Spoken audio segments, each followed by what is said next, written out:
Hi! In front of me is Motorola G54 and today I would like to show you how you can set up screen lock.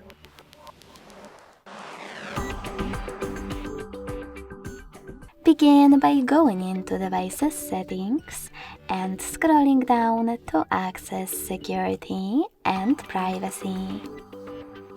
Following that, click on Device Lock and click on Screen Lock.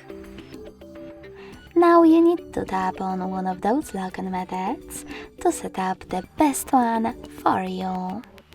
Pattern, PIN or password. Then create it.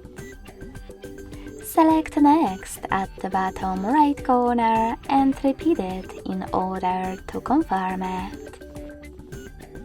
Lastly, click on Confirm. Now answer this question by choosing one of those options. How do you want the lock screen to display your notifications? Show all notification content, show sensitive content only when unlocked, or don't show notifications at all.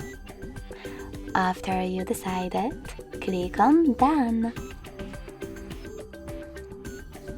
So finally, when I switch off my screen, then turn it back on, icons that pattern is now required. Thanks so much for watching. If you enjoyed this video, don't forget to leave a like, comment and subscribe. Bye!